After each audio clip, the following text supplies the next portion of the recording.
Hi, it's Zobo975 and welcome to Elite Dangerous on the Legacy version on Xbox. And today we've got a 1v1 with Red Devil versus Dark Owl. While I talk about FDev, the future of the game, and the fact that the developers of this game have made a loss this year and what that means for Elite Dangerous going forward. And also a nice little look at some fun combat between Commander Dark Owl with the Dark Marauders and Red Devil, who's still got in his head that he wants to kill Dark Marauders that are in Seoul. Has been very costly pursuit for him, but he still keeps going back for more. So fun PvP in the background as I talk about FDev.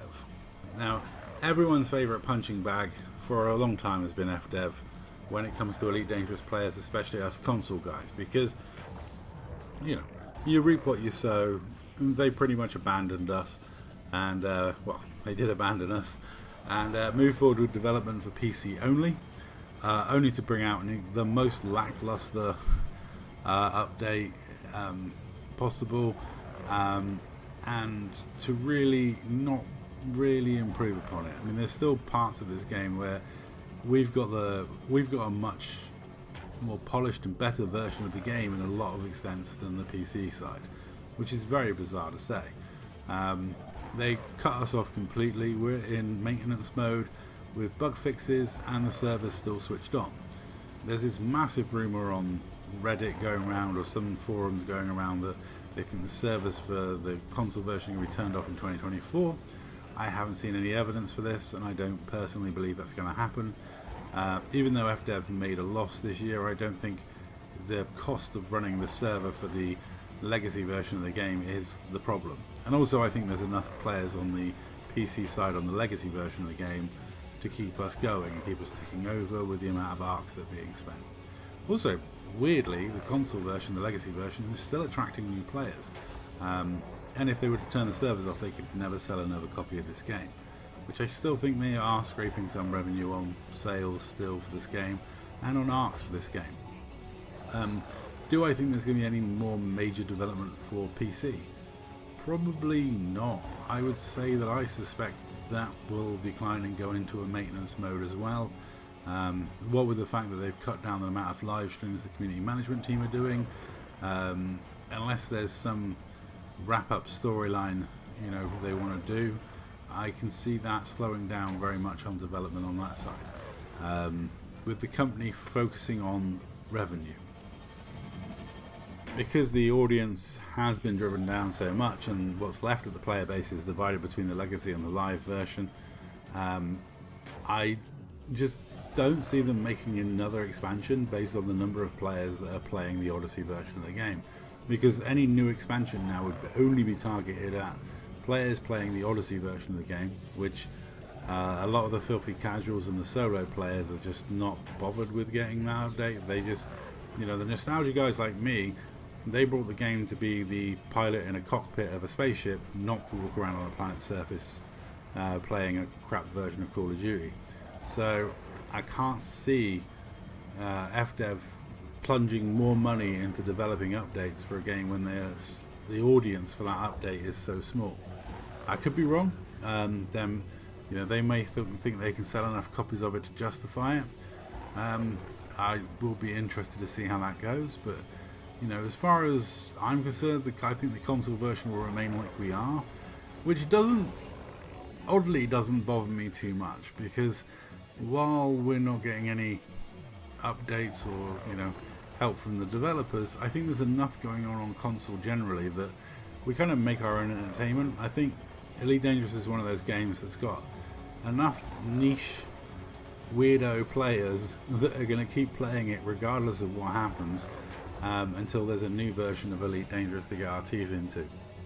And then that new version will go through the same cycle where it will be hugely popular for a while and be amazing, and there'll be big space battles and everyone will have a lot of fun.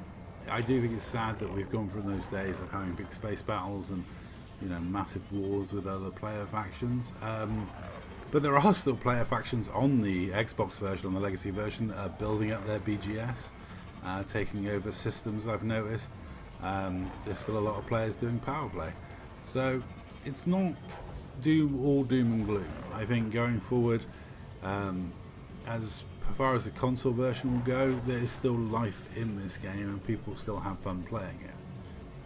We've had a glut of new players recently.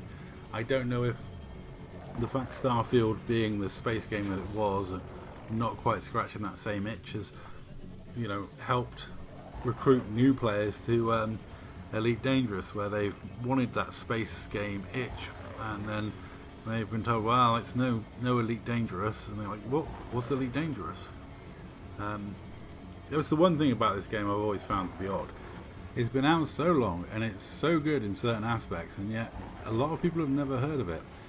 It's, you know, never really like caught on massively, which is a shame, but that's the way it is. I mean, I suppose this sort of game's always going to be quite niche, and there's a lot of it, you know, making your own entertainment and doing your own thing that some people just can't cope with. Other people love that. Me personally, that's been my favourite aspect of the game.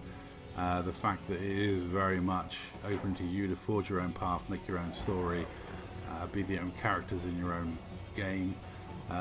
You know, and as a member of the Dark Marauders, the roleplay piracy, the silly PPI stuff, and things like that is what's kept me playing the game.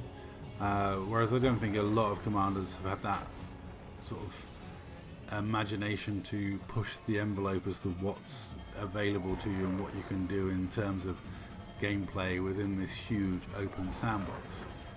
Yeah, I do miss the days when we used to do kidnappings and stuff like that, big headline like events and stuff. We used to get all the Dark Marauders together, kidnap some poor commander and post everywhere about how we would let him go if certain demands were met. It used to cause a great kerfuffle across the player base. We had people like getting very angry about it from solo and private group, but the people who actually engaged with it in open, that actually understood the fun of it, used to have a great time doing stuff like that. And I think that's where this game really shines, is the people that really want to take on the narrative storyline of the game, get involved with their BGS, grow their BGS, get involved in BGS wars with other factions. You know, the people that really like take on that element of the game, I feel like get more out of the game. You know, I miss the power play, big wars. I miss the power play, big battles we used to have. Fed expansions used to be a real good laugh. But you know, it is a shame that a lot of the people that we used to fight against have gone off to PC. You know, and I don't, partially when I watch, because I watch their footage from PC, and it's like they're not doing anything they couldn't do on the Xbox version of the game.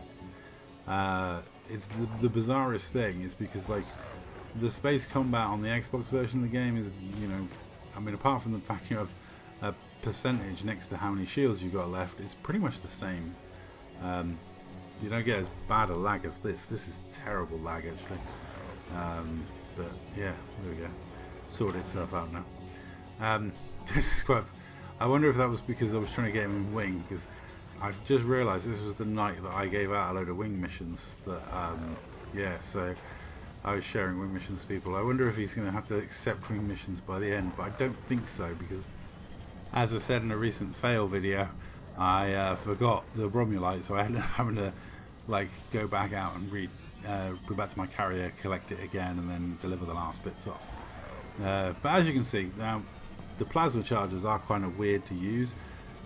Once you're fully charged up, you don't need power to your distro.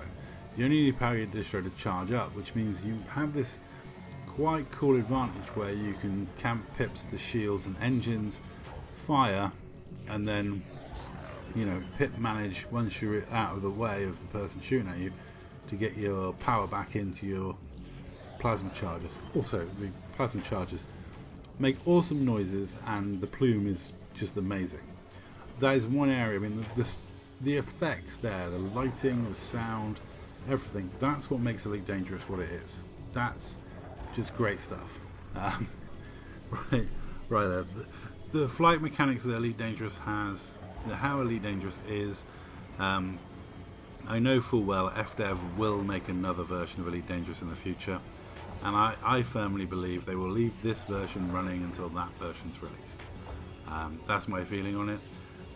There are still people out there that play the 1984 version of Elite Dangerous, but the advantage there is it's a single player game and the whole thing fitted on your computer, so you weren't reliant on someone keeping servers switched on.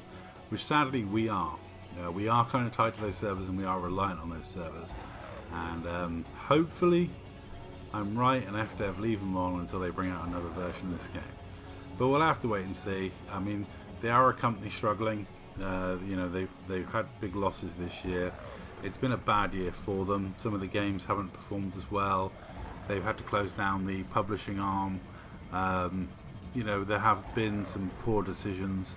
There have been some poorly received products, and the most poorly received being Elite Dangerous Odyssey.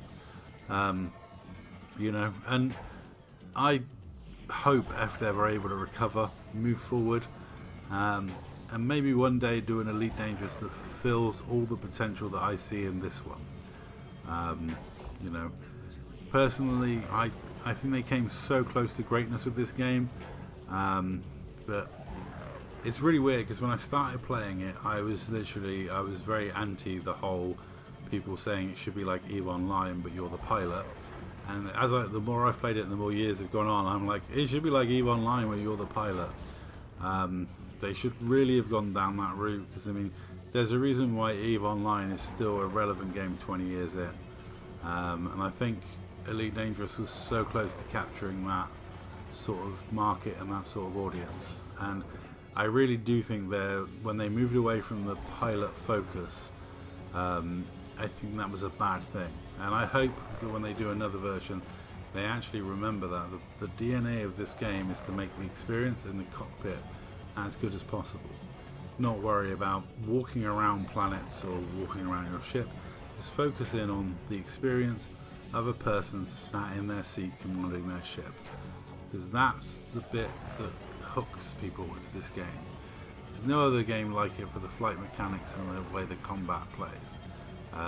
And if someone masters this and makes a version of Elite Dangerous that's like, you know, that is EVE Online but you're the pilot, I will be there with my money ready to buy it. But you know, for now the best space sim we have on console is Elite Dangerous, and therefore that's the game I'm sticking with.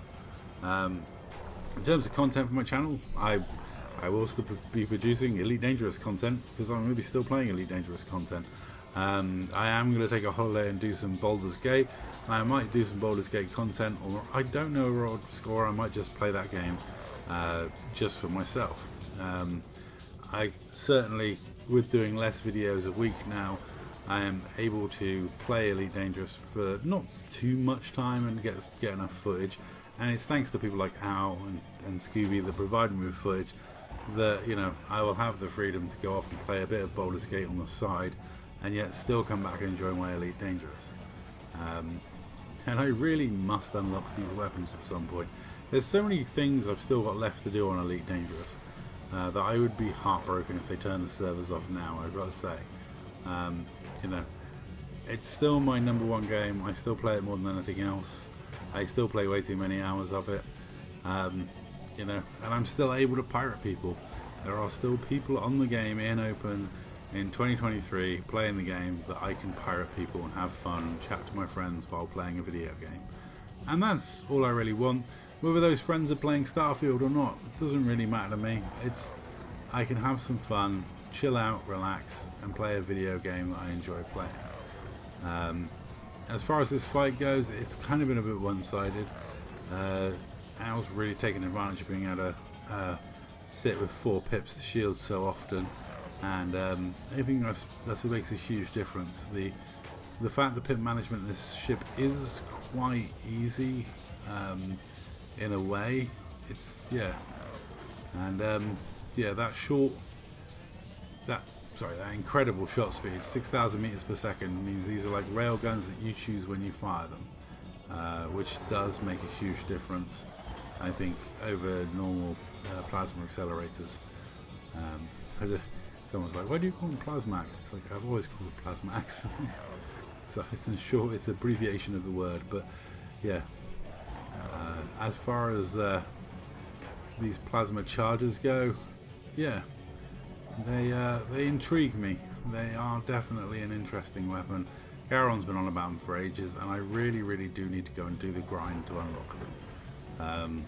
It's just laziness on my part, and I'm too busy pirating. But anyway, that's all for this video. Thank you very much for watching. Let me know what you think in the comments down below. Let me know your predictions for if Elite are going to turn the servers off or not. And I'll say, yeah, that's all. Thank you very much for watching. I'll catch you in the next video.